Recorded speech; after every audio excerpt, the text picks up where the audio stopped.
Et là, red flag numéro 2.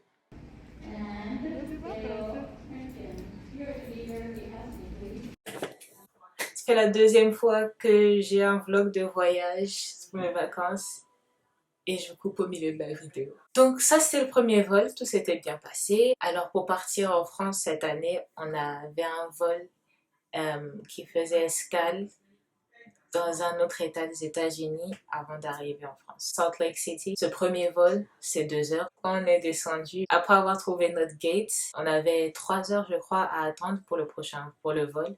On s'est mis confortable, j'avais mon coussin et tout, comme vous allez voir, comme vous avez vu. Et à l'heure de monter, il y a une télé qui montre quelle cabine monte et les noms spécifiques par rapport au genre de ticket qu'on avait. Et on a vu nos noms, donc on attendait. En général, on monte en dernier. Après, on a vu qu'il y avait un petit problème. Mais on a vu qu'il y a d'autres personnes aussi que on les avait pas appelées. 3 individus, je crois, et nous trois, ma famille et moi. Et ils nous ont pas appelés. Du coup, la maman, elle va regarder, elle demande bah, qu'est-ce qui se passe, pourquoi vous nous appelez pas, on a vu notre nom, qu'est-ce qu'il y a, il est bientôt l'heure, on n'est toujours pas monté. On voit même l'avion, il se prépare à partir. On va demander à la dame et elle nous dit qu'en fait il n'y a pas assez de place. Enfin il reste 22 places comme on a vu sur l'écran et que le pilote a fait une décision de dernière minute de laisser seulement un certain nombre partir, d'avoir certaines places ouvertes parce qu'il a fait tellement chaud apparemment que s'il remplissait l'avion, il y avait possibilité de problèmes techniques, tout ça pour l'avion. Donc il fallait laisser d'autres places vides. Donc on se dit, ah ok. Nous, en même temps, dans notre tête, on n'a pas l'habitude de voyager avec cette compagnie. On a l'habitude d'aller avec Air France, on va dire ça. Avec Air France. Et eux, d'habitude, ils mettent les familles d'abord, tu vois. Donc on se dit, bah ok, on est trois, bah, ils vont nous mettre d'abord, ils vont voir qui d'autres ils vont mettre. Parce que le reste des personnes qui attendaient, ils étaient seuls, ils n'étaient pas accompagnés et tout. Donc on se dit que bah, maman et ses enfants vont monter. On attend quelques minutes encore, on voit qu'ils sont en train de fermer la porte pour rentrer dans l'avion. Et on demande, bah, finalement, c'est comment? Et elle dit, non, vous ne pouvez pas rentrer dans ce vol. Tenez-vous bien, les autres, les individus, ceux qui étaient seuls, qui voyageaient seuls, on les a fait monter et nous trois, la famille, on nous a laissés. Dans cet état où on ne peut pas sortir de l'aéroport, on n'a rien sur nous parce que nous, on a 3 heures, après on monte, on va en France. Pas besoin de tralala, on n'avait pas prévu tout ça. Elle nous dit on monte pas. Catastrophe. Dès qu'elle nous a dit ça, c'est là où vous allez me voir assise comme ça. Ça, c'est la fatigue, parce que la veille, j'avais travaillé. Le soir, on est juste venu faire nos bagages, dormir 2 heures et on a pris la route. Déjà, euh, pour aller à l'aéroport de San Francisco, de la maison à San Francisco, notre taxi il nous faisait des chichis. Par la grâce de Dieu, on est arrivé à l'heure pour notre vol. Maintenant, on arrive à l'escale. On peut pas monter dans l'avion. C'est-à-dire que l'avion, il est là, il fait comme ça. Nous, on vit pas ici. Parce que si on sort de l'aéroport, on peut pas rentrer. C'est-à-dire, non seulement on n'a pas de billet, et il n'y a pas de vol dans cet état qui part pour la France encore. Il n'y a que un vol par jour qui va en France dans cet état. On est fatigué, fâché, toutes les émotions que vous pouvez imaginer. Du coup, c'est tellement long, oh là là. On a dû lui demander à la dame, bah, finalement, et la dame, que Dieu, je sais pas, mais son ton, ses manières, she had all the attitude. Ma mère, elle lui demande, du coup, on fait quoi? Tu nous dis on peut pas monter, tu ne nous donnes aucune instruction, on a rien, on sait pas quoi faire. Elle dit allez à la table, le help desk, c'est-à-dire ceux où on peut poser des questions, que eux ils vont vous dire ce qu'on doit faire. Donc on y va et il y a une dame qui nous reçoit, elle nous dit que effectivement ce que l'hôtesse nous a dit, c'est ça, il n'y a qu'un vol pour Paris une fois par jour dans cet état et il va falloir vous acheter un autre billet. En fait, elle nous disait de retourner à San Francisco d'une manière, mais sans le dire. C'est-à-dire, genre, il n'y a rien à faire pour vous.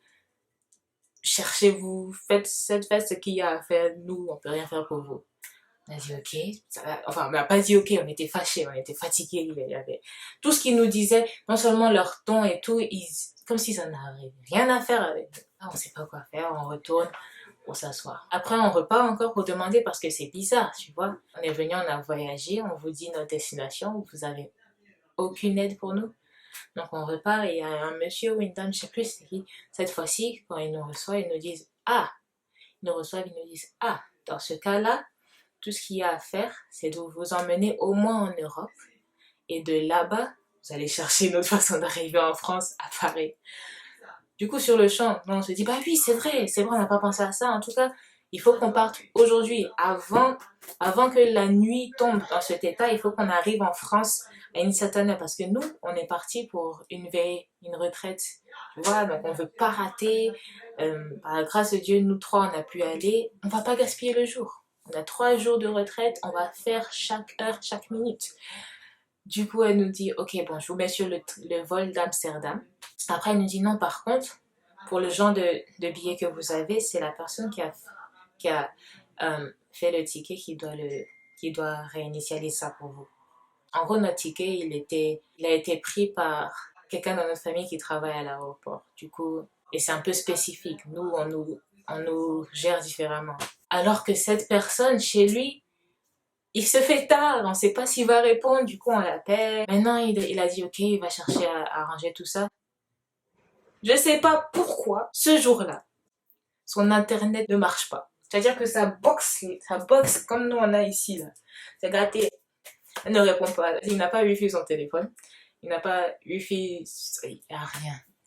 Lui aussi, il est dans un autre état. De son côté, il cherche à arranger notre billet. De notre côté, on cherche à communiquer avec les gens d'aéroport, surtout au gate de Amsterdam, parce qu'elle nous a dit qu'on va à Amsterdam maintenant, on y va pour qu'ils nous disent comment on peut faire. Et de notre côté aussi, personne nous répond. On n'est même pas sûr qu'on sera sur le vol, mais on sait que c'est sur ce vol qu'on doit être. Par la grâce de Dieu, après tout, c'est-à-dire que à l'heure, si le vol part à 18h, à 17h, on commence à faire monter les gens, préparer l'avion, tout ça. Tout ce temps-là, tout le monde est monté encore une fois, sauf nous. Oui. Du coup, moi et Chris, on est allé chercher la nourriture, on est allé chercher à manger parce que presque 24 heures de temps, on n'a pas encore mangé. C'est-à-dire que quand on donne dans l'avion pour un vol de 2 heures, c'est des petits... Qu'est-ce que j'avais moi? Un biscuit, c'est ce que j'avais, un biscuit et de l'eau. Non, pas de l'eau. Parce que j'avais pas pris mon bouteille d'eau, je me suis dit que tu montes dans l'avion, il y a les fontaines d'aéroport, après tu montes dans un autre avion où c'est international, du coup on te nourrit. C'était pas le cas. On s'est dit, bah, on va manger, comme ça au moins on sait pas ce qui nous attend. On savait vraiment pas ce qui nous attendait. On ne savait pas ce qui nous attendait. Il y avait un jeune homme, on dirait que c'était ses premières semaines de travailler sur ce poste, et une autre qui était son supervisor, qui le guidait pendant son temps de stage, je crois. Et c'est les deux qui étaient en train de travailler vraiment pour nous chercher quelque chose. Ils ont compris la situation, ils se sont donnés à fond, et à la fin, Dieu les bénisse, ils nous ont pris des billets first class. En première classe, et c'est comme ça qu'on est arrivé à Amsterdam. Je vous montre mon expérience.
Amsterdam.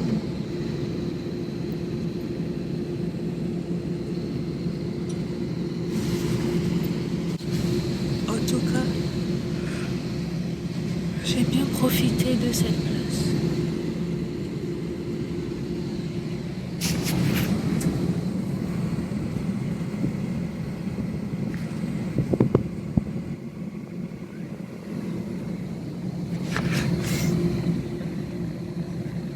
Paris? Non, j'ai pas vu, j'ai attrapé P, I'm looking for, il n'y a pas. C'est quoi que Pouten? Abroad, Ah, yeah. ok, c'est ce que je cherchais en fait. What? C'est quoi ça? Belgium/Luxembourg. Non, c'est pas là-bas. Bah, on va à Paris, mais... Okay, let me, I'm gonna ask them, maybe it's Go not back this to one. start. No, go back to start screen and the bottom. Ok, j'ai dit que j'allais être là plusieurs fois, non? Alors là, comme vous pouvez le voir, il n'y a pas de ticket pour prendre un train direction Paris. On était au kiosque, on a cherché comment prendre un ticket pour nous trois. C'est un peu compliqué. Donc on est allé, on est sorti, de cette manière, on était dans l'aéroport. Dans tous les cas, on doit sortir de l'aéroport d'Amsterdam. Et on est allé à un guichet où c'est pour toutes les transportations, transports en commun. Et quand on arrive à notre tour, parce qu'il y avait une ligne, à notre tour, la dame, on lui dit, elle nous dit bonjour, c'est pour aller où, tu vois? On se terre là toute contente, c'est pour aller où? Ah, on va aller à Paris, 3 tickets pour Paris, like, le plus tôt possible. Et elle a changé comme ça. Oh, il n'y a plus de tickets. Il n'y a plus de tickets pour aller à Paris. Genre, toutes les places sont bookées. Et là, on se regarde comme ça. Et moi, j'étais un peu plus loin, j'étais un peu derrière. Et là, je me rapproche, parce que c'est tout ce que j'ai entendu. J'ai dit, elle a dit quoi? Ah, ma maman, je dis, maman, elle a dit quoi?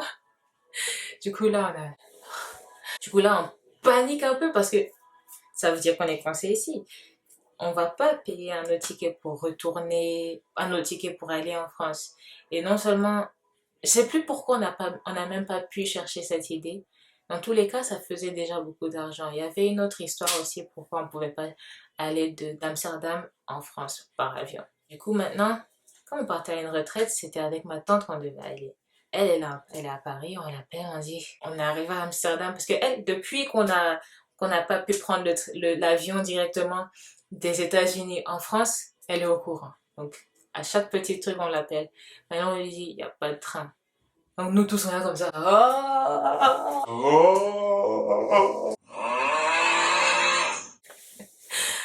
On est fatigué, on a faim, c'est trop. Et après, ma tante nous dit, bah, chercher les bus qui voyagent, les grands bus. Elle nous a dit, allez sur internet, regardez sur les sites. Elle, de son côté, elle a cherché en étant au travail. On a pu trouver une compagnie qui passe de l'aéroport jusqu'à Paris, l'aéroport d'Amsterdam. Du coup, elle a dit, bon, ok, attends, je cherche le plus tôt, où il y a la place et comment vous allez le prendre. Parce que quand on sort de l'aéroport, vous allez voir tout à l'heure, il y a plein d'arrêts de bus, les bus qui voyagent et les bus normaux pour la ville, et plein de taxis, et les Uber et les Lyft. Pendant que je cherche lequel part de où on est pour Paris, aller dehors pour voir, pour nous renseigner nous aussi. Parce que plus on cherche, nous tous on cherche, ça avance. Après, on s'est rendu compte, si on sort, on n'a pas de wifi. Du coup, nous trois, on va à tour de rôle. Quelqu'un reste au téléphone avec elle, quelqu'un va dehors pour voir, demander. On revient. Ridiculous. Donc maintenant, elle nous a trouvé le bus et le seul qu'on pouvait prendre, il n'était pas dans la ville où on était. Du coup, c'était de chercher un Uber. On est arrivé et je vous montre. Là, il fallait juste attendre l'heure de notre bus. On a pu prendre le taxi en 15 minutes pour arriver là-bas et après notre bus partait dans 2 ou 3 heures. Du coup, c'est pas 2 heures qui va nous fatiguer. On a fait 8 heures d'attente. En tous les cas, on avait bien dormi dans l'avion. C'est quel truc? Il y a un bus. Hein? Ah, si je sors, j'ai plus d'internet, de Wi-Fi. Nous, on a fait Amsterdam, nous. Finalement. Ouais, je l'ai enregistré sur mon téléphone. Même sans wifi, je peux prendre. Donc, on a pris 3 tickets pour un bus, Bus ici. Un Flixbus. Bon, on le voit pas. Et il est quelle heure? 15h12. Nous, notre bus pour Paris part à 15h45. Je viens d'avoir la force de faire un update. Donc voilà, j'ai bien sommeil. Ouais, tu as bien sommeil. Red flag numéro 4, le bus n'est pas venu. On a dit 15h45, 7 heures de route. Le bus n'est pas venu. Si je me rappelle bien, le bus qu'on a pris était à 18h. Donc quand on voit qu'à 15h, 16h, le bus n'est pas là, on regarde encore pour vérifier. On dit qu'il y a un délai, il y a un problème. Le bus où il quittait pour venir chez nous, pour nous récupérer, il n'est pas quitté tôt, 30 minutes de retard avant de se mettre sur la route. Donc 16h30, 16h40 par là. On doit être dans le bus. Ce temps-là aussi passe, n'est pas là. Maintenant, on demande aux gens qui sont là pour accueillir les bus pour pouvoir faire la transition parce que ces bus-là, il n'y a pas de guichet en tant que tel, ça se fait en ligne et ils envoient des gens pour gérer. Donc on va lui demander, monsieur, qu'est-ce qui se passe finalement? Il nous dit, bah non, en fait, finalement, 17h, sinon 18h, le bus va venir, il y a un problème de... Comment on dit trafic, embouteillage, il n'est pas quitté à l'heure et tout ça. Nous dans notre cas on se dit c'est à minuit on arrive à Paris. On a dit en tous les cas, on montera. On s'est assis moi et Chris ensemble, ici et puis juste en face, sur les sièges à droite, maman elle était là. Je crois qu'on s'est arrêté 2 fois, pause toilette. Donc deuxième pause, j'ai mangé mes frites et là j'ai vu qu'on était en France. On était arrivé en France, sorti d'Amsterdam, rentré en France. Après on a dormi un peu, on s'est réveillé naturellement parce que ça a dû 7 heures de route, on n'est pas arrivé encore. Alors vous allez voir, après on est arrivé, ma tante nous a rencontrés à l'arrêt du bus et on s'est mis en route pour encore 1 heure de route en voiture pour arriver au lieu de la retraite. Mais c'était worth it.